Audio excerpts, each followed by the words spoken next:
Di video ini gue akan membahas potensi kalau misalkan kalian mempersiapkan dana darurat 100.000 aja setiap bulan sampai 3 tahun, itu berapa sih potensi yang bisa kita dapatkan?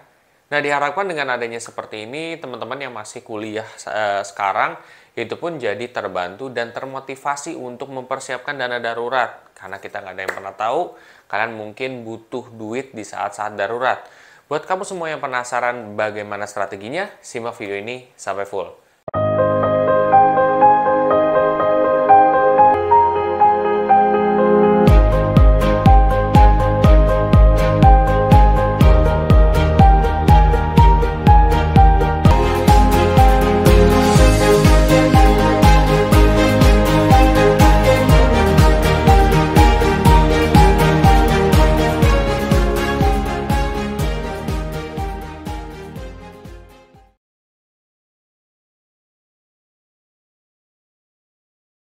Dana darurat. Dana darurat itu menurut gua wajib dipunyai oleh setiap orang. Jadi ini udah bukan, oh ya boleh punya, boleh enggak. Tapi menurut gua ini udah wajib. Kenapa? Karena gini loh, kita kan nggak pernah ada yang tahu ya besok kita kenapa dan kita butuh dana yang besar gitu. Sedangkan ya kamu tahu sendiri gitu bahwa hidup ini kan juga banyak keperluan yang bisa dibeli dengan duit gitu. Kalau enggak kan kalian bisa lari ke pinjaman, ke yang mana yang tentunya kalian akan membayarnya itu susah banget gitu. Oke, nah cara untuk menghindari seperti itu adalah dengan memiliki dana darurat.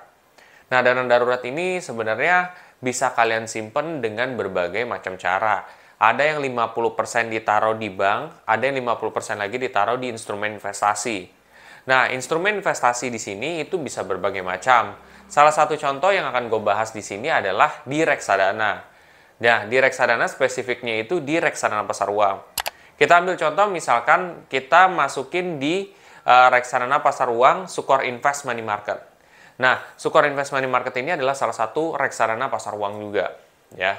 Nah, berdasarkan kinerja 3 tahun terakhir, kalau misalkan kalian invest 100.000 aja, ya, setiap bulannya, itu dari 3 tahun lalu, itu sudah sekarang 3,9 juta sekian.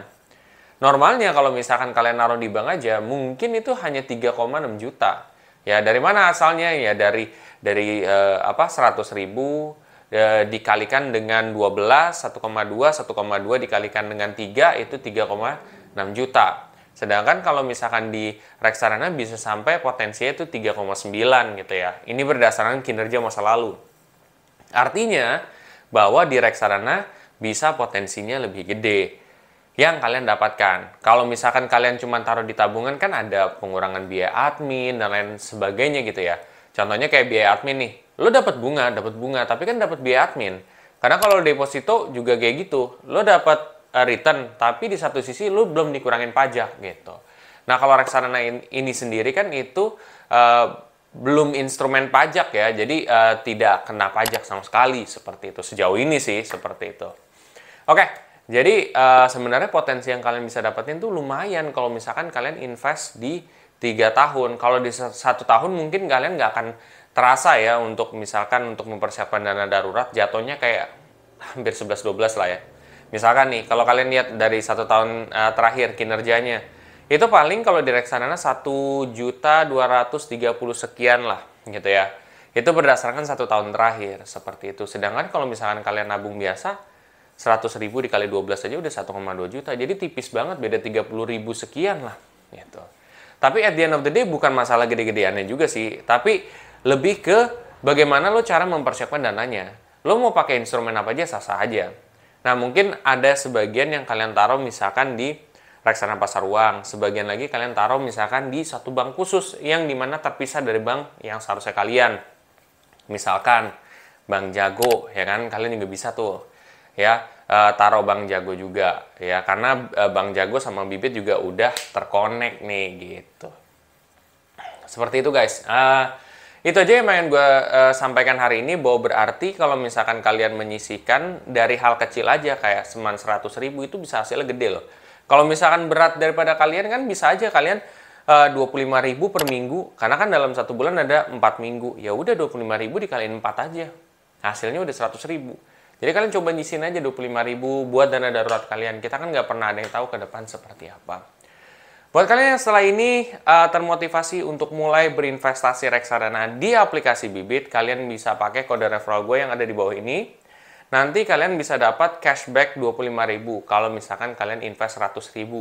Dan buat kalian juga yang ingin menyisihkan sebagian juga di misalkan di Bank Jago ya, kalian terus mau daftar, terus kalian mau pakai kode referral gue untuk dapat semacam cashback juga 25.000, kalian bisa pakai juga tuh kode referral gue, ada di kolom deskripsi di bawah ini. Oke, itu aja yang ingin gue sampaikan buat kalian semua yang setelah ini ingin belajar lebih dalam lagi soal reksadana. Kalian bisa cek aja di seminar investasi reksadana yang ada di samping kiri ya, videonya kayak gini. Nah, setelah ini kalau kalian merasa bermanfaat, kalian bisa share aja ke teman-teman kalian yang lain ya, siapa tahu mereka butuh ya info ini juga. Sampai jumpa di video selanjutnya. Terima kasih.